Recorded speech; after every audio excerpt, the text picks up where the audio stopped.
Welcome dear rockers, कैसे हो आप सभी। तो आज हम लेकर आ गए आपके लिए बहुत ही डिफरेंट टाइम ट्रेवल मूवी। कहानी का जो हीरो है ना, जब भी शराब पीता है तो वो टाइम ट्रेवल करता है और इसका एंड तो ऐसा होगा कि आप सोच भी नहीं सकते। चलिए शुरू करते हैं जल्दी से। ये तो कहानी की शुरुआत होती है रात के वक्त, जब एक अकेली लड़की कहीं जा रही होती है एंड उसके पीछे ये हुडी पहना हुआ एक आदमी चाकू लेकर चल रहा होता है। इस बात को वो लड़की भी फील कर पाती है, उसके हाथ में भी एक चाकू है। वो मुड़कर उस आदमी से पूछती है कि तुम मेरा पीछा क्यों कर रहे हो। और तब पास के अपार्टमेंट से एक अंकल इनको देख कर कहते हैं कि तुम दोनों का रोमांस करने के लिए कोई और जगह नहीं मिलती क्या। आजकल की जनरेशन भी ना ढंग का पढ़ना लिखना छोड़कर रोमांस करने चले हैं। यूजलेस फेलोस, मैं कब से चिल्ला रहा हूँ और तुम हो कि अभी भी उस लड़की से चिपके हुए हो। क्यों? इस तरह डांटते हुए अंकल दीवार टपकर इनके पास आ ही जाते हैं। हुडी वाला आदमी तो तुरंत वहां से भाग जाता है। अब अंकल उस लड़की को डांट लगाते हैं कि मैं तुम्हें श्राप देता हूँ कि तुम्हारे 10 बच्चे हों, 10, और उनमें से एक भी ढंग का ना पले और अपने बच्चों की फिक्र में तुम्हें रात भर नींद ना आए। ऐसा श्राप देकर अंकल चले जाते हैं। वो लड़की कंफ्यूजन में खड़ी रहती है। शायद अंकल को एहसास ही नहीं है कि उन्होंने इस लड़की की जान बचाई है। वेल दोस्तों, अगले दिन एक बुजुर्ग औरत को दिखाते हैं जो ब्रेड ऑमलेट बना रही होती है।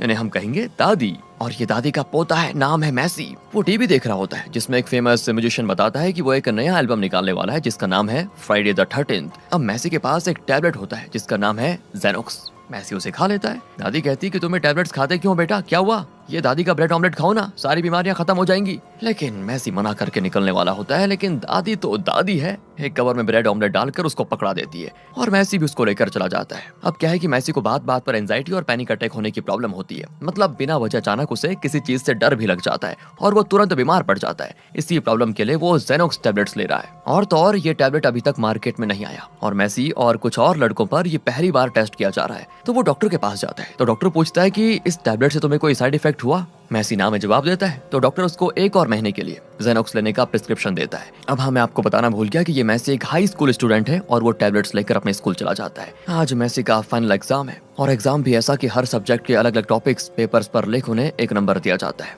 स्टूडेंट्स जो नंबर चूज करेंगे उस टॉपिक के बारे में उन्हें लिखना होगा और अपने टीचर को इस बारे में ओरली बताना होगा। मैसी भी अपना नंबर चूज करने जाता है तो टीचर कहते हैं कि नंबर 1 ले लो, मेरा लकी नंबर है। पर मैसी का लकी नंबर है 8, तो वो 8 चूज करता है। तो अब उसे किसी ऐतिहासिक हस्ती के बारे में ऐसे लिखना होगा। तो वो भी बैठकर लिखना शुरू कर देता है। उसके आगे 2 लड़कियां बैठी होती है जिनमें से व्हाइट ड्रेस वाली लड़की का नाम है जोंका, जिसे मैसी बहुत ही पसंद करता है। जोंका ने इंग्लिश सब्जेक्ट चुना होता है लेकिन वो इंग्लिश में बहुत ही कमजोर है, इसलिए वो अपने पैरों पर कुछ आंसर्स लिखकर आई होती है चीटिंग के लिए और उसी को पेपर में उतार देती है। लेकिन इस टेस्ट में लिखने के अलावा टीचर से बात भी तो करनी होगी। अब एक तरफ मैसी को तो ठीक से बात तक करना नहीं आता, तो दूसरी ओर जोंका टीचर के हर सवाल के जवाब में चुप ही रहती है। खैर एग्जाम खत्म होता है और इसी खुशी में सारे बच्चे पार्टी मनाने की सोचते हैं। जोंका मैसी से पूछती है कि तुम भी पार्टी में आओगे क्या। वो बहुत ही संकोच करते हुए कहता है कि देखो वैसे मुझे थोड़ा काम है, लेकिन हाँ मैं आने की कोशिश जरूर करूंगा। इतने में टीचर आकर जोंका से कहती है कि अगर इंग्लिश नहीं भी आती तो हिम्मत से बात क्या करो, फिर चाहे वो गलती क्यों ना हो जाए बेटा, गलती नहीं करोगी तो सीखोगी कैसे।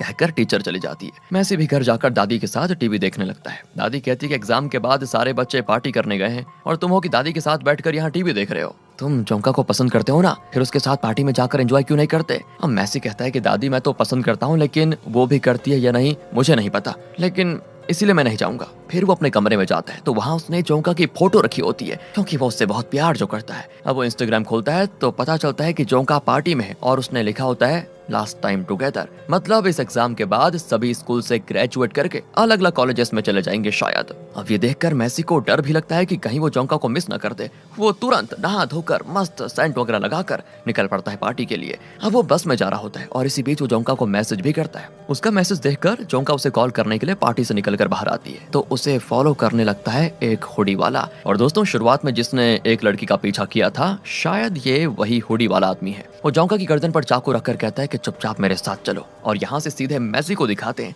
जो पार्टी की जगह पे पहुंच चुका है। पर वहाँ पुलिस और एम्बुलेंस को देखकर उसे कुछ समझ में नहीं आता। वो जोंका को कॉल करता है तो एम्बुलेंस में एक लड़की की लाश को चढ़ा रहे होते हैं। उसके फोन पे रिंग होता है एंड मैसी रियलाइज करता है कि वो लाश किसी और की नहीं जोंका की है। बेचारा एकदम से टूट जाता है और उसे पैनिक अटैक हो जाता है। बड़ी मुश्किल से लंबी लंबी सांसें लेकर वो खुद को संभाल पाता है और उस एम्बुलेंस के पीछे भागता भी है और चिल्लाता है कि एम्बुलेंस रोको। तो वो सडन ब्रेक मारते हैं तो मैसी एम्बुलेंस से टकरा जाता है और तुरंत बेहोश। एंड मैसी को भी उसी एम्बुलेंस में लेकर वो हॉस्पिटल जाते हैं। हॉस्पिटल में मैसी के बेड के पास एक बुजुर्ग का बेड होता है। जब मैसी को होश आता है ना तो वो उठकर जोंका को ढूंढने लगता है कि न जाने उसे क्या हुआ होगा। लेकिन नर्सेस उसे वापस उसके बेड पर लिटा देती है, लेकिन उसे ये नहीं बताती कि जोंका को क्या हुआ। तब वो बुजुर्ग उसे कोई घोल देता है और कहता है कि ये हर्बल ड्रिंक है, इसे पियोगे तो तुम्हारी सारी समस्याएं दूर हो जाएंगी। अब मैसी भी परेशानी में है तो उसको थोड़ा पीकर बुजुर्ग को बोतल लौटा देता है। इसके तुरंत बाद उसको अजीब सा महसूस होता है और अचानक वो उस टाइम में पहुंच जाता है जब सुबह उसने वो टैबलेट लिया था। कौन सा?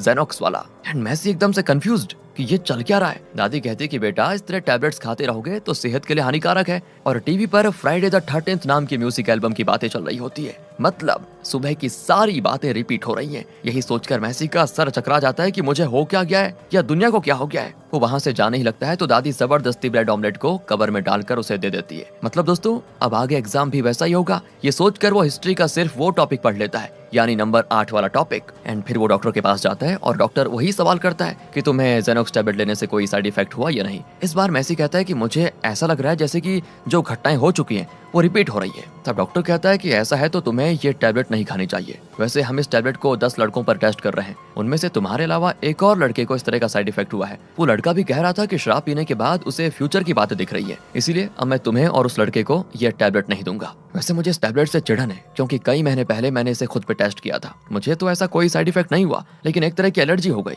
जिसके बाद से मैंने टैबलेट लेना छोड़ दिया। पर मुझे तुम जैसे स्टूडेंट्स पर इसे टेस्ट करने पर मजबूर किया जा रहा है, लेकिन मैं इसे मार्केट में आने नहीं दूंगा, देखना तुम। इसी कोशिश में लगा हुआ हूं बस मैं। अब यहाँ से मैसी स्कूल जाता है तो फिर टीचर उसे नंबर 1 चूज करने को कहते हैं, लेकिन वो चुनता है 8 और उसे हिस्ट्री का वही टॉपिक आता है। मैसी उसे मस्त लिखना शुरू कर देता है। दूसरी ओर डॉक्टर हॉस्पिटल के डीन के पास जाकर कहता है कि हमें इस टैबलेट को टेस्ट करना छोड़ देना चाहिए। अब तक 2 लड़कों को उसके साइड इफेक्ट होने लग गए हैं, पर डीन कहता है कि बाकी 8 तो ठीक है ना, इसीलिए हमें ये टेस्ट जारी रखना होगा। अब यहाँ स्कूल में जोंका भी उसी तरह पैरों पर आंसर लिख कर आई थी और उसे वो पेपर में भी लिख देती है। फिर टीचर कहती है कि इंग्लिश नहीं आती बेटा, तब भी बोलने की कोशिश क्या करो, गलती करके सीख पाओगी। अब जोंका मैसी से पार्टी में आने को कह देती है और इस बार मैसी रियलाइज कर लेता है कि जरूर उस पार्टी में जोंका को खतरा है, क्योंकि पिछली बार तो किसी ने उसका कत्ल कर दिया था। इस बार मैं जोंका को नहीं खोऊंगा। यही सोचकर वो कहता है कि हाँ मैं पार्टी में जरूर आऊंगा। फिर वो जोंका के साथ ही पार्टी में जाता है और सभी खूब एंजॉय करते हैं। सभी काफी ड्रिंक भी कर लेते हैं और मस्त डांस होता है। मैसी और जोंका की लव स्टोरी भी बढ़िया शुरू हो जाती है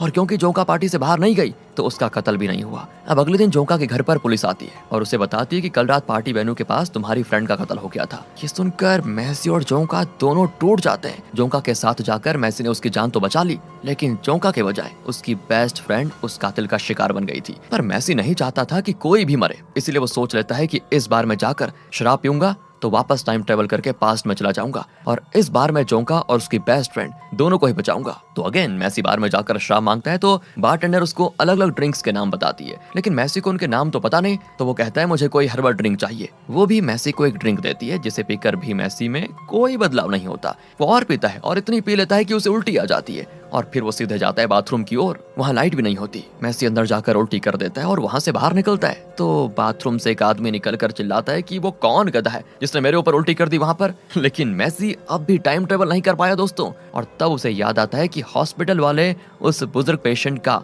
जो हर्बल ड्रिंक था शायद उसे पीकर ही मैं टाइम ट्रेवल कर सकता हूँ। अब मैसी सीधे उस हॉस्पिटल में जाता है, लेकिन विजिटिंग आवर्स के बाद वहाँ किसी को अलाउ नहीं किया जाता। नर्स तो मजे से हॉरर मूवी देख रही होती है और कहती है कि कल आना जाओ अब यहाँ से। मैसी जाने की एक्टिंग तो करता है लेकिन चुपके से हॉस्पिटल के अंदर चला जाता है और फिर उस बुजुर्ग को ढूंढता है। आखिरकार वो बुजुर्ग का बेड ढूंढ लेता है, लेकिन वहाँ पर बुजुर्ग नहीं होता। बुजुर्ग नहीं है, कम से कम उसका हर्बल ड्रिंक तो यही होगा। यही सोचकर मैसी उस जगह को पूरा छान मारता है, पर इतने में नर्स आकर सिक्योरिटी को बुला लेती है। प्लीज प्लीज मुझे बस इतना बता दो कि इस बेड वाले दादा का नाम क्या है, कहाँ वो रहते हैं। वो कहती है वो तो नशा मुक्ति केंद्र चले गए हैं। अब वहाँ दादा की तरह और भी कई लोग होते हैं जो अपनी लाइफ की कहानियां शेयर कर रहे होते हैं कि उन्होंने शराब की आदत कैसे छोड़ी। दादा कहते हैं कि मुझे शराब को छोड़े हुए 4 महीने हो चुके हैं। शराब ने मेरी लाइफ मुझसे छीन ली, मेरा सब कुछ छीन लिया। इतने में मैसी वहाँ पर आ जाता है और कहता है कि दादाजी वो हर्बल ड्रिंक दीजिए मुझे, आपके पास तो बहुत होगी ना। दादा कहते हैं ये क्या बोल रहे हो बेटा, मुझे शराब छोड़े हुए लंबा टाइम हो चुका है। ओए बुढ़े, तुम इन सब को उल्लू बना सकते हो लेकिन मुझे नहीं समझे, यहीं कहीं छुपा के रखी होगी तुमने वो। ये कहकर वो दादा के पास से शराब निकाल कर सभी को दिखाता है और फिर उसमें से एक बूंद पीने की कोशिश करता है, लेकिन इतने में सिक्योरिटी आ जाता है और बोतल छीन लेता है। थोड़ी शराब नीचे गिर जाती है और मैसी तो कुत्ते की तरह उसको चाटने लग जाता है। ये देखकर सभी उसको पागल समझकर घसीट कर लेकर जा रहे होते हैं कि अचानक उसे अजीब फील होने लगता है और वो खुश होता है कि चलो आखिर में टाइम ट्रेवल करने वाला हूँ। और जैसा उसने सोचा था वो वापस सुबह के उसी टाइम पे पहुंच जाता है। वेल अब आज के दिन क्या क्या होने वाला है वो मैसी बखूबी जानता है और खुशी से नाचने भी लगता है। दादी कहती है कि तू पागल तो नहीं हो गया। मैसी कहता है वो सब आपकी समझ में नहीं आएगा दादी, मैं तो चला यहाँ से, कहकर वो निकल जाता है। और इस बार वो दादी का ब्रेड ऑमलेट भी नहीं लेकर जाता। यहाँ से वो सीधे जाता है डॉक्टर के पास और जब डॉक्टर साइड इफेक्ट के बारे में पूछता है तो मैसी एकदम कॉन्फिडेंटली कहता है कि कोई साइड इफेक्ट नहीं हुआ। सुनकर डॉक्टर भी होता है खुश और वो मैसी को कहता है कि ठीक है, इस दवाई को एक और महीने खा लो। फिर जाता है वो स्कूल। पहले तो वो एकदम चुपचाप जाता था, लेकिन अब वो हर किसी को हाय हेलो कहकर बहुत ही कॉन्फिडेंटली आगे बढ़ता रहता है और जाकर सीधे जोंका को किस भी कर देता है। पिछले टाइमलाइन में तो इन दोनों के बीच प्यार हो गया था जो कि सिर्फ मैसी जानता है। इस टाइमलाइन में जोंका कुछ नहीं जानती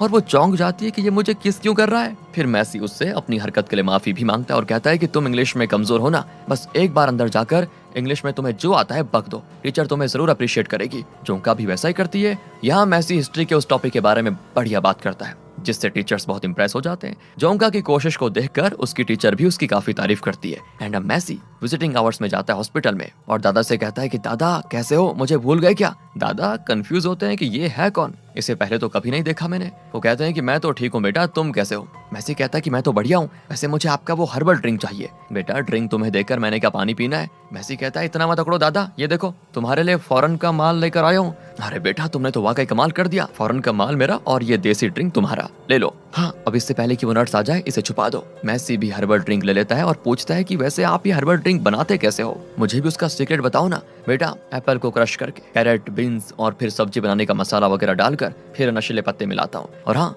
इसका सबसे खास इंग्रेडिएंट है छिपकली की पूंछ, उसे भी डालता हूँ और फिर जो हाथ लगे वो सब मिलाकर बनाता हूँ इस खास हर्बल ड्रिंक को। इस पर दोनों को हंसी भी आ जाती है और हर्बल ड्रिंक लेकर मैसी अपने घर में रख देता है। अब मैसी को जब जरूरत पड़ेगी वो टाइम ट्रेवल करके पास्ट में जा सकेगा। फिर वही पार्टी होती है और फिर से मैसी और जोंका का प्यार शुरू। अब मैसी को किसी तरह जोंका की बेस्ट फ्रेंड के कत्ल को रोकना है, इसलिए वो उस लड़की को बड़े ध्यान से देख रहा होता है। अब जैसे वो बाहर जाती है ना तो मैसी जोंका को बताकर एक ग्लास जार हाथ में लिए उस लड़की के पीछे जाता है। वो एक जगह छुप भी जाता है ताकि जब वो कातिल उस लड़की को मारने आए तो मैसी उसे पकड़ ले। पर दोस्तों वो कातिल भी मैसी के पास ही छुपा हुआ है, उसके हाथ में चाकू भी है। ये देखकर मैसी उससे लड़ने लग जाता है और गुस्से में उस ग्लास जार को उसके सर पे जोर से मारता है जिसकी वजह से कातिल स्पॉट पर मर जाता है। अब वो लड़की तो नहीं जानती ना कि हुडी वाला कातिल था, उसे लगता है कि मैसी ने उस हुडी वाले का कत्ल कर दिया। तो वो पार्टी में जाकर सभी को बता देती है कि मैसी ने बाहर किसी को मार दिया। सभी बाहर आ जाते हैं तो मैसी उस हुडी वाले का पर्स लेकर वहां से भाग जाता है। ये लोग तो अब मैसी को कातिल समझने लगते हैं। दूसरी ओर मैसी उस हुडी वाले के पर्स से उसका आईडी देखकर